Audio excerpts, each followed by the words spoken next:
Hi, welcome to the new episode of the Icarus idea. We are super excited for this episode because this subject that we're going to talk about is not something that we regularly hear about. So we are so excited to talk and hear our guest experience.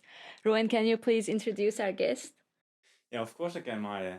Our guest graduated from the University of Delft in 1991 in industrial design and product design, after which he started his own company, Enserink Innovating BV. The years have gone by with our guest also having worked at Horizon Design and Development, and in 2005 he founded his own industrial design consultancy, Enserink Design, with which he has worked on some amazing projects, including kitesurfing gear and partnering with DNA Performance Sailing in order to create a brand new catamaran designs. Welcome, Rudo. Hey, thank you for having me, guys. Hi, thank you for being here.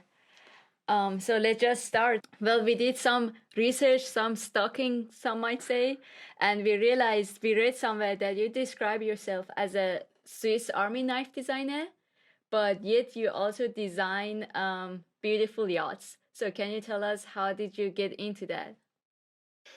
How did I get into designing yachts? I think it was just waiting to happen with all the circumstances and work that I did, and my interest for sailing and general lightweight construction and aerodynamic and aquadynamic design. It's not something that I really specialize in a way, but it's something that has my interest very much. So when in 2009 a friend approached me with a request to do some surface modeling for an ACAT catamaran racing machine. So that's a single person boat. It's a development class for the raciest of the races. It's a real arms how is it, wapenwedloop? Yeah, they're all trying to make the best design as quickly as possible. So let's start here. So in the ACAT, everybody starts to make their best boat, and so it's a development class, and boats are very expensive. They're really super fast, and it's really exciting. So to work on that, so we started designing this ACAT, which became a world champion in the years following, and we have a very good sailor also on the team, so that helps a lot. And that sort of caught the eye of the industry, and we were approached by American yacht builder Gunboat to do their 40-foot. So that's where we started doing a larger catamaran that we halfway through the process. We're talking 2013 when the first America's Cup sailing races were done on hydrofoiling catamarans. We started to put our design on foils as well, even on a very limited budget. We managed to get it foiling, and that was super exciting. And we have some clips on YouTube that have within a couple of months actually had more than 500,000 hits. Wow. So that was amazing. That was like the best spread I ever got, and the fun thing is obviously you see that people recognize the success, so then suddenly everybody had designed it. Like they say in Dutch, success has many fathers. So we had to sort of, without being bragging about it, we had to make sure that people knew that we designed it. And personally, I can say I did about 90 to 95%, I think, of the whole design. So basically down to the last screws and position of the deck hardware, everything in there, the cushioning, the labels on the cushions on the interior, etc. So that was a real in-depth design job from all the way from the start all the way down to the end. Yeah, and you got asked only for the first time for the surface modeling. So that's quite an that was on the that's where the exactly that's where the ACAT adventure started. But doing that, we already recognized that there's so much more to do on this boat that just surface modeling. We could actually design a new product. So with the DNA team started building these boats, and they sold about 250 in 5 years, which was an amazing success because that really made the class grow worldwide and attract new sailors. And so that was actually the actual zeal, because they were very hard to get hold of. Even the ones that were popular at that time, you had to order it and wait 2 years before you had one. Yeah. And we had a better suited factory, the composites plant in Holland Composites in Lelystad. Yeah, I wanted to mention we also, when we were checking your website, we realized that you do not only work in a specific area in design, but rather it's quite broad. We saw guitars, we saw something electronics, and then there was boats and something related to sailing. So we were Yep. wondering, like as you mentioned, you sometimes are juggling between 3 or 4 projects. How do you balance working with all these different areas of design, because they're not similar, so like No. completely Well, different approaches? what I found is that whether you're designing a financial product like an insurance, or you're designing packaging, or something highly technical, or something that you only do a little part of the whole process, the similarities are there. So the start, like from the ideation phase to through the concept, through the choices, the evaluation of the stuff, building your programs of requirements, all that, if that's needed. Sometimes you don't do it, sometimes you do. So the steps are really similar, and the kind of creativity that's required, I think it's kind of like the same. Where, like in my case, I'm doing very wide variation of products. Yeah. That's just because people approach me, can you do this, can you do that, and I always say yes. And so I've been working on dive suits, on sports equipment, on electronic housings, even on there's not much of that on my website, but I did a lot of work in the ATEX, which is the explosion-free certified products. You would find in refineries or chemical plants, and so that's really difficult because of all the requirements that you meet there. It's super boring, but it's good for money because those are really serious industrial products.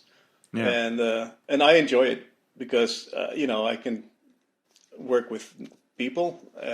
They have their expertise, I have my expertise, and so together you can build something nice. And doesn't always have to be beautiful. Sometimes it just have to be very explosion safe, or functional, Yeah. or super cheap or whatever. So it's just what you're trying to achieve, really. I was wondering what it made up from the sailing boat is kind of a passion project. You also do a lot of design work for board sports, surfing. Which one would you say is is the most fun job you had until now? The most Oh, passionate? that's an easy one. So designing for the kite surfing is the most fun, I think. It's a super strange, actually hardly industrial world. So the numbers are exceptionally low. Yeah. Like the biggest brand maybe sells 30,000 kites a year, which starts to get industrial. I have to say that. I mean, that's a couple of containers full of kites. But compared to like automotive or most other industries, those numbers are really low. And even I was talking about the biggest, but say there are like 70 or 80 kite brands. So it's 70, right? It's a really niche market. So yeah, and everybody wants their share. So there's like 20 of them that are capable of selling anything between 1,000 and 3,000 kites a year. So you're talking, whatever, 10 or you're talking 1,000 kites or 2,000 kites a year, and they all want injection molded parts, and they want this and they want that, and it's crazy. And they figure it out how to do it and still make money. So you go to like the most crazy cheap injection molders in China and Sri Lanka and Vietnam, and you're there with these people working on the products. And on the other hand, kite surfers, they launch themselves over sometimes over 30 meters by now. Yeah. And they're hanging from the gear that is being made in workshops that you think, oh my God, this would never pass any certification at all. So it's really cowboy style, and so I'm trying to bring my expertise and work a little bit to professionalize this. So you have to be well aware of the possibilities and impossibilities of injection molding and all the metal parts they're using. And some people think there's steel and stainless steel. Well, I can tell you there's hundreds of grades of stainless steel, and there are thousands of grades of steel, right? And don't get the wrong one, right? So for these people, it's there's you can do a lot in advising and helping them out, and also improving their products. So there's a lot of work to do, and the money is shit. I mean, it's surf industry, right? They're all dudes. Most of the owners of the companies, they're all surf champions, windsurf champions mostly. That's really passion project, right? That's a passion product, and Yeah.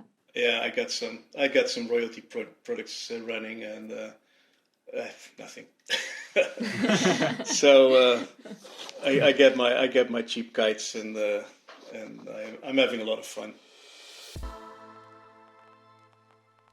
Maybe it's a good time to go back in time a little bit, because we also read, the electric guitar company. I read that you did your master's assignment on electric guitars and manufacturing. You got a few patents in this field, and then you started entering innovation BV. Could you tell a little bit more about that journey and how you went from Yep. A to B? Well, it started when I was a kid. I played guitar, and I wasn't so lucky that my dad, bought me a Gibson Les Paul and said, "Here, boy."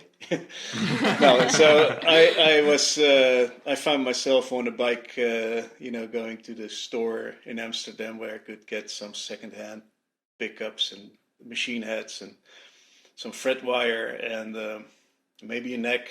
And I started, collecting all these parts and building my own guitars when I was, I think, 15 or 16.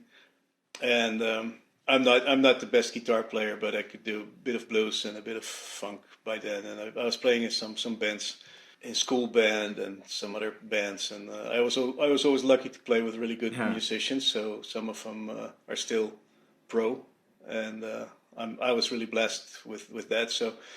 But I was more into, tinkering with the guitars and building my own guitars because I never had any money.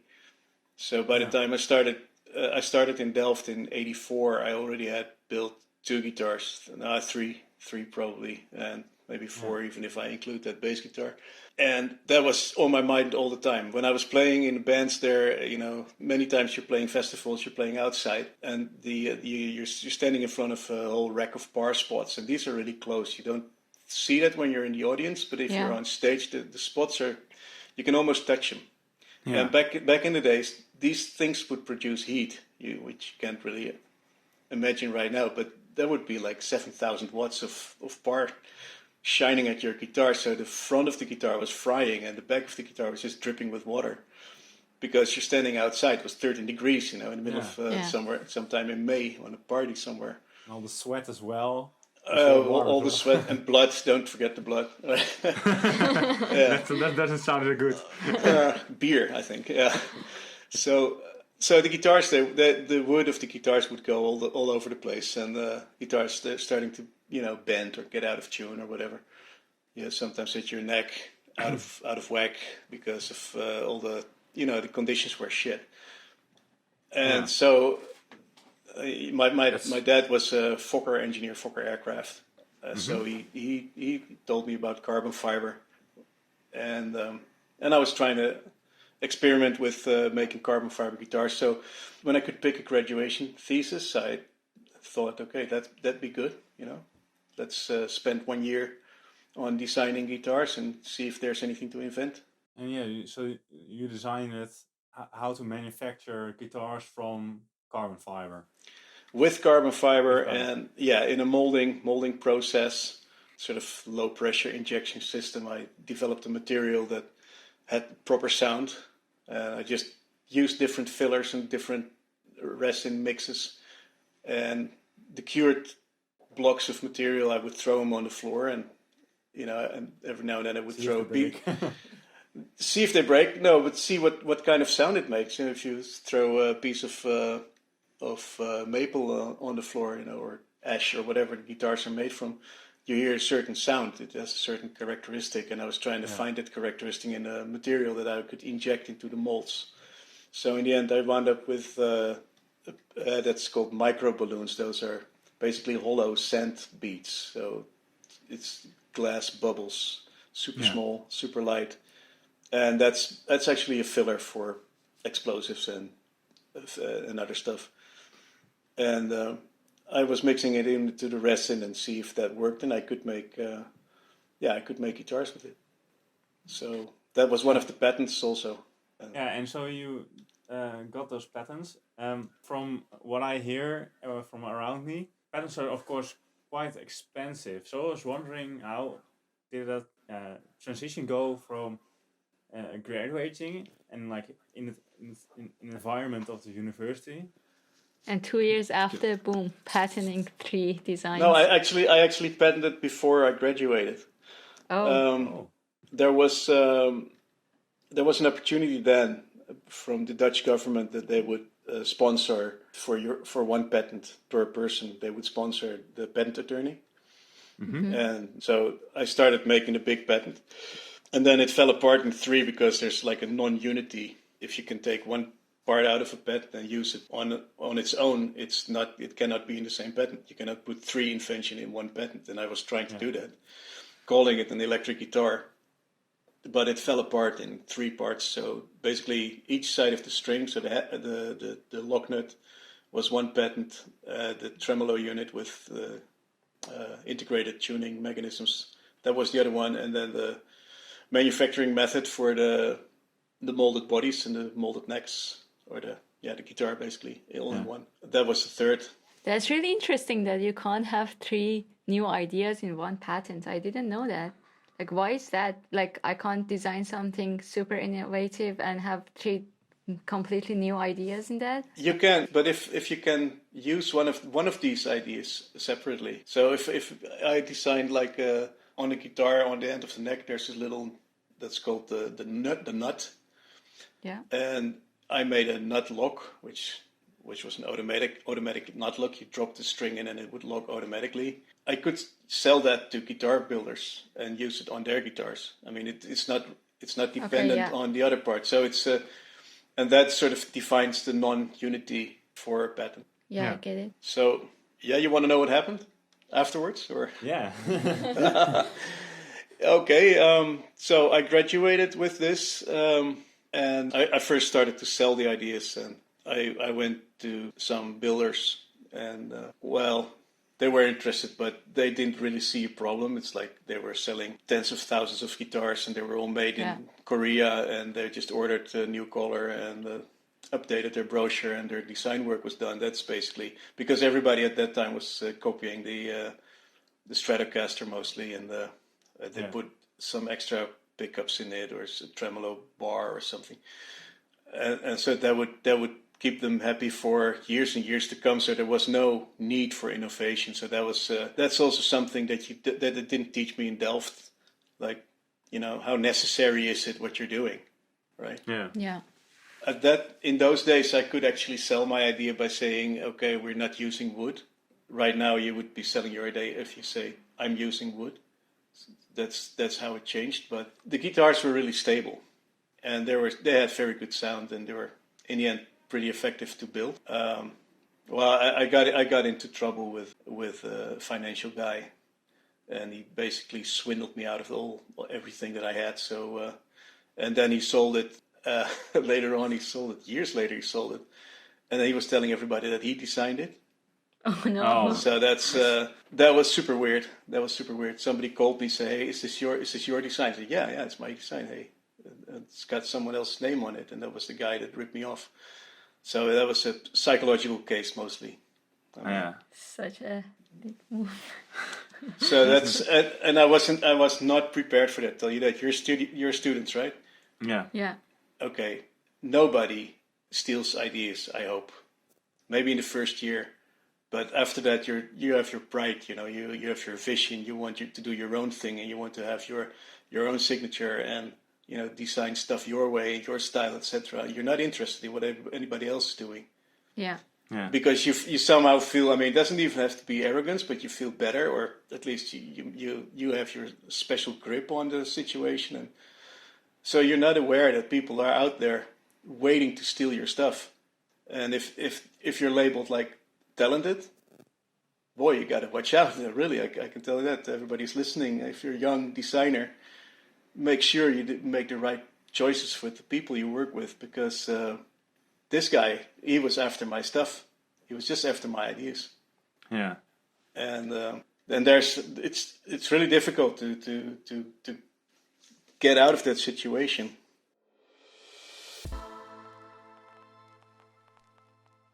I think it's an interesting story because as designers or the university, you're sometimes really pushed, and if you have an idea, then you have to start your own company. So yeah, this is maybe another example on how it will go, because we mostly talked to the success stories in this case. Yep. In this case, a less success story. But then, you eventually started at Horizon. Yep. And now you got your own design consultancy. Yeah, I had a great time with Sander Schulp from Horizon. He's still running Horizon on his own now. We even had a couple of people working for us. We had a little bureau. We did everything, much wider than what I do now, because we had a lot of trade show stands, designs, and more in the advertising-ish business, which doesn't really have my interest so much. So in the end, there was not a lot of synergy. We had a lot of fun. Yeah. We had a Deutsche Meister football table. And so that's what I miss. I miss that, that camaraderie of having a place to go to work to, and have fun with the guys and people in the bureau. But it's not for me. I mean, it's got to be something for you, and then you can have a lot of fun as a designer. And owning a design agency is super tricky. You have like this critical mass. You need to have at least like 15 people employed, and then you need to have work for 15 people. Yeah. If you're smaller, you're not going to survive. That's a rule that I learned from one of the guys from NPK. This is from the Leiden bureau.